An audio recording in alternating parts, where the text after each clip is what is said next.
کیا آپ جانتے ہیں کہ کائنات کی تخلیق کا اصل سبب وہ لغزش تھی جو جنت میں ہوئی؟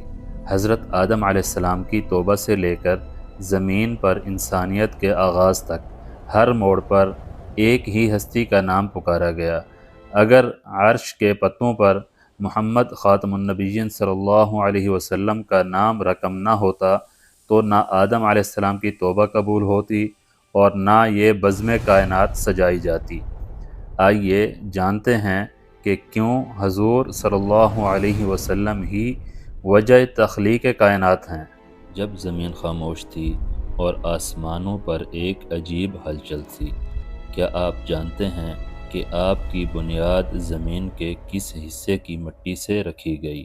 مکہ کی سرخ مٹی، صحرا کی سفید ریت اور سمندروں کی سیاہ گاد۔ جب ان سب کو ملا کر ایک ڈھانچہ تیار کیا گیا تو فرشتوں کے دل لرز اٹھے اور ابلیس کے دل میں نفرت کا پہلا بیج بویا گیا۔ وہ بے جان پتلا 40 سال تک کھڑا رہا۔ اس وقت ابلیس اس کے ارد گرد چکر کاٹتے ہوئے کیا سوچ رہا تھا، اور فرشتوں نے کیوں کہا تھا کہ یہ انسان زمین کو خون سے بھر دے گا؟ آج کی اس ویڈیو میں ہم مٹی سے انسان بننے کے اس پر اسرار سفر کا آغاز کریں گے، جسے سن کر آپ کے رونگٹے کھڑے ہو جائیں گے۔ مٹی کا انتخاب اور ڈھانچے کی تیاری عقل کو حیران کر دینے والا ہے۔ یہ محض ایک پتلے کی تیاری نہیں تھی، بلکہ کائنات کے سب سے بڑے کمال کی بنیاد تھی۔ اس کی تفصیل کچھ اس طرح سے ہے۔ اللہ تعالیٰ نے جب آدم علیہ السلام کو پیدا کرنے کا ارادہ فرمایا تو زمین کو حکم دیا کہ وہ اپنی مٹی پیش کرے، جیسا کہ قرآن مجید میں ہے۔ اور جب آپ کے رب نے فرشتوں سے فرمایا کہ میں زمین میں ایک خلیفہ بنانے والا ہوں، انہوں نے عرض کیا، کیا تو زمین میں اسے پیدا کرے گا جو اس میں فساد پھیلائے گا اور خون ریزی کرے گا؟ حالانکہ ہم تیری تسبیح اور تیری پاکیزگی بیان کرتے ہیں۔ اللہ تعالیٰ نے فرمایا، یقیناً میں وہ جانتا ہوں جو تم نہیں جانتے، جیسا کہ قرآن مجید میں ہے، اور یقیناً ہم نے انسان کو کھنکھناتی مٹی سے پیدا کیا جو سڑے ہوئے گارے سے بنی تھی۔ حدیث مبارکہ، رسول اللہ صلی اللہ علیہ وسلم نے فرمایا، اللہ تعالیٰ نے آدم علیہ السلام کو ایک مٹھی مٹی سے پیدا کیا جو تمام زمین سے جمع کی گئی تھی۔ اسی لیے آدم کی اولاد زمین کے مطابق پیدا ہوئی، ان میں سفید، سرخ، سیاہ اور ان کے درمیان کے رنگ والے، اور نرم، سخت، گندے اور اچھے مزاج والے لوگ شامل ہیں۔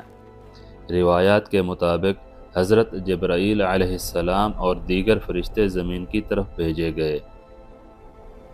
مٹی کسی ایک جگہ سے نہیں لی گئی، بلکہ زمین کے چپا چپا سے جمع کی گئی۔ کہیں کی مٹی سرخ تھی، کہیں کی سفید، کہیں کی سیاہ، کہیں کی نرم اور کہیں کی سخت۔ انسانی فطرت کا راز بھی یہی ہے۔ آج بنی نوع آدم کی رنگت مختلف ہے، کوئی گورا، کوئی کالا ہے، کوئی گندمی، اور ان کے مزاج بھی مختلف، کوئی نرم دل ہے، کوئی غصے والا ہے، کوئی بدنیت اور کوئی نیک ہے۔ جمع کی گئی مٹی کو گوندھ کر ایک لیس دار گارا بنایا گیا۔ قرآن میں مختلف مراحل کا ذکر ہے۔ یہ وہ مٹی تھی جو ایک عرصے تک پڑی رہی، یہاں تک کہ اس کا رنگ بدل گیا اور اس میں ایک خاص قسم کی بو پیدا ہو گئی۔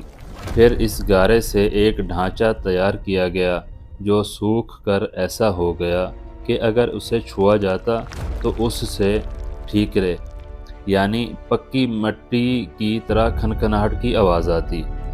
فرشتے اس عجیب و غریب ڈھانچے کو دیکھ کر حیران ہوتے تھے، کیونکہ انہوں نے پہلے ایسی مخلوق کبھی نہیں دیکھی تھی۔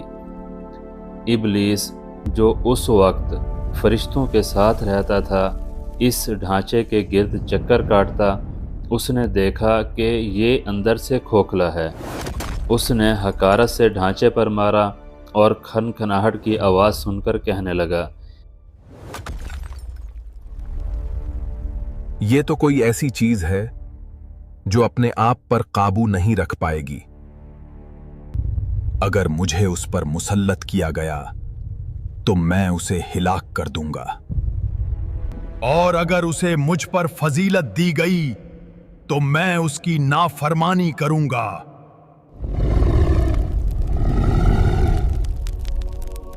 جب اللہ نے فرشتوں کو بتایا کہ وہ مٹی سے ایک خلیفہ یعنی نائب بنانے والا ہے، تو فرشتوں نے عرض کیا، اے اللہ، کیا تو اسے پیدا کرے گا جو زمین میں خون خرابہ کرے گا؟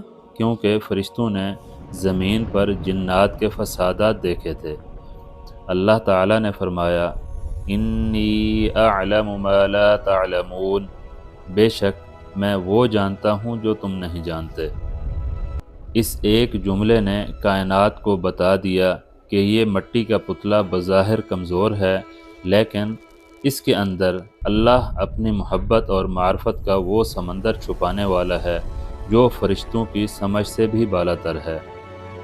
تصور کریں، کائنات خاموش ہے، فرشتے حیرت میں ڈوبے ہوئے ہیں، ابلیس نفرت سے بھرا ہوا ہے، اور میدان عرفات کی مٹی سے بنا وہ بے جان جسم آدم علیہ السلام کھڑا ہوا ہے، اس انتظار میں کہ کب خالق کائنات اس میں اپنی روح پھونک کر اسے زندگی بخشے گا۔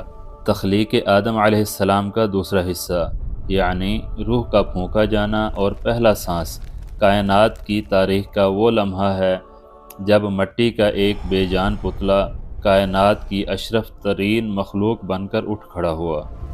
جب وہ مٹی کا ڈھانچہ مکمل طور پر خشک ہو گیا تو اللہ سبحانہ و تعالی نے اس میں روح پھونکنے کا حکم دیا۔ روح سب سے پہلے سر کے راستے داخل ہوئی۔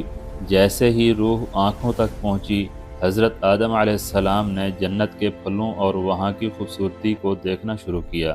جب روح ناک تک پہنچی تو حضرت آدم علیہ السلام کو چھینک آئی۔ اللہ تعالیٰ کی طرف سے الہام ہوا اور انہوں نے زندگی کے پہلے لفظ کہے، الحمدللہ۔ اللہ تعالیٰ نے جواب میں فرمایا، یرحمک ربک یا آدم، اے آدم تیرے رب نے تجھ پر رحم کیا۔ یعنی انسان کی زندگی کا آغاز ہی رب کی رحمت سے ہوا۔ یہ منظر انتہائی حیرت انگیز تھا کہ جیسے جیسے روح نیچے کی طرف بڑھ رہی تھی، مٹی اور گارا انسانی گوشت، ہڈیوں، رگوں اور خون میں تبدیل ہوتا جا رہا تھا۔ جب روح ابھی پیٹ تک پہنچی تھی اور پاؤں ابھی تک مٹی کے ہی تھے تو حضرت آدم علیہ السلام نے جنت کے پھلوں کو دیکھ کر اٹھنے کی کوشش کی۔ اسی لیے قرآن میں فرمایا گیا، انسان جلد باز پیدا کیا گیا ہے۔ آخر کار جب روح پاؤں کے تلووں تک پہنچ گئی تو حضرت آدم علیہ السلام ایک مکمل جیتا جاگتا انسان بن کر کھڑے ہو گئے۔ یہ اس کہانی کا سب سے زیادہ دل دہلا دینے والا اور طاقتور منظر تھا۔ اللہ تعالیٰ نے تمام فرشتوں کو حکم دیا کہ آدم کے سامنے سجدے میں گر جاؤ۔ جیسے ہی آدم علیہ السلام مکمل ہوئے، کروڑوں فرشتے جن میں حضرت جبرائیل علیہ السلام اور میکائیل علیہ السلام جیسے عظیم فرشتے بھی شامل تھے، ایک ساتھ سجدے میں گر گئے۔ کائنات نے مٹی کے بنے انسان کی وہ توقیر دیکھی جو اس سے پہلے کسی کو نصیب نہ ہوئی تھی۔ جہاں سارے فرشتے سجدے میں تھے، وہیں ایک شخصیت ایسی بھی تھی جو اکڑ کر کھڑی رہی۔ جب اللہ نے پوچھا، اے ابلیس، تجھے سجدے سے کس نے روکا؟ تو انہوں نے وہ جملہ کہا جو آج بھی ہر برائی کی جڑ ہے، میں اس سے بلند ہوں، میں حق سے پیدا کیا گیا ہوں اور انسان مٹی سے پیدا، اس لیے میں سجدہ نہیں کروں گا۔ اسی لمحے عزازیل ابلیس بن گیا، ایک ایسا نام جو ہمیشہ کے لیے برائی کی علامت بن گیا، اور وہ قیامت تک کے لیے ملعون قرار دے کر جنت سے نکال دیا گیا۔ تصور کریں جس انسان کے لیے فرشتوں کو جھکا دیا گیا اس کی اہمیت خالق کی نظر میں کیا ہوگی۔ سجدے کے بعد اب باری تھی یہ ثابت کرنے کی کہ انسان کو یہ بلند مقام کیوں دیا گیا۔ اللہ تعالیٰ نے حضرت آدم علیہ السلام کو کائنات کی تمام اشیاء کے نام اور ان کی حقیقت کا علم سکھا دیا۔ اللہ نے فرشتوں کے سامنے کچھ چیزیں پیش کیں اور پوچھا اگر تم سچے ہو تو مجھے ان کے نام بتاؤ۔ فرشتوں کا اعتراف۔ فرشتوں نے عاجزی سے عرض کی، اے اللہ، ہمیں تو صرف اتنا ہی علم ہے جتنا تو نے ہمیں سکھایا۔ آدم علیہ السلام کے سامنے یہ چیزیں رکھیں، پھر اللہ نے آدم علیہ السلام کو حکم دیا کہ اب تم ان چیزوں کے نام بتاؤ۔ جب آدم علیہ السلام نے ایک ایک کر کے سب کے نام ان کی خصوصیات کے ساتھ بیان کر دیں تو فرشتوں پر واضح ہو گیا کہ اللہ نے اس نئی مخلوق کو وہ ذہن اور علم دیا ہے جو ان کے پاس نہیں تھا۔ حضرت آدم علیہ السلام اب جنت کی نعمتوں میں رہ رہے تھے، لیکن سب کچھ ہونے کے باوجود وہ تنہائی محسوس کرتے تھے۔ ایک بار جب آدم علیہ السلام سو رہے تھے، اللہ نے ان کی بائیں پسلی سے بی بی حوا علیہ السلام کو پیدا فرمایا۔ جب آدم علیہ السلام بیدار ہوئے تو اپنے پاس ایک خوبصورت ساتھی کو پایا۔ فرشتوں نے پوچھا، اے آدم، تمہارے پاس یہ کون ہے؟ یہ ہوا ہیں، انہیں اللہ نے میرے لیے پیدا فرمایا تاکہ میں ان سے سکون حاصل کر سکوں۔ جنت میں ہر چیز کی اجازت تھی سوائے ایک درخت کے۔ اللہ نے فرمایا، اے آدم، تم اور تمہاری بیوی اس جنت میں رہو، جہاں سے چاہو کھاؤ، مگر اس درخت کے قریب نہ جانا، ورنہ تم زیادتی کرنے والوں میں سے ہو جاؤ گے۔ یہ درخت کوئی زہر نہیں تھا، بلکہ یہ صرف اطاعت کا ایک امتحان تھا تاکہ معلوم ہو سکے کہ کیا انسان اپنے علم اور عقل کو اللہ کے حکم کے تابع رکھتا ہے یا نہیں۔ ابلیس جو جنت سے نکالا جا چکا تھا اب انسان کا کھلا دشمن بن چکا تھا۔ اس نے براہ راست حملہ کرنے کی بجائے ہمدرد بن کر وسوسہ ڈالا۔ اس نے قسم کھا کر کہا، تمہارے رب نے تمہیں اس درخت سے صرف اس لیے روکا ہے کہ کہیں تم فرشتے نہ بن جاؤ یا تمہیں ہمیشہ کی زندگی نہ مل جائے۔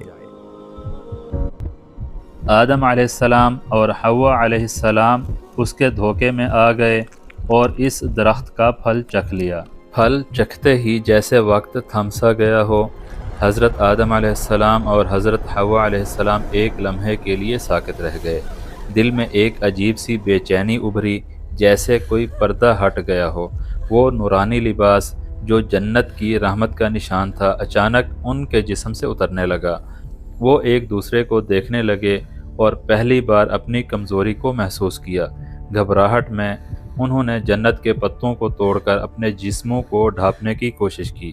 دل میں ندامت کا طوفان تھا، آنکھوں میں آنسو اور لبوں پر بس ایک ہی صدا، اے ہمارے رب، ہم نے اپنی جانوں پر ظلم کیا۔ یہ صرف ایک غلطی نہیں تھی، یہ اطاعت اور نافرمانی کے درمیان پہلا امتحان تھا۔ پھر وہ لمحہ آیا جس نے تاریخ کا رخ بدل دیا۔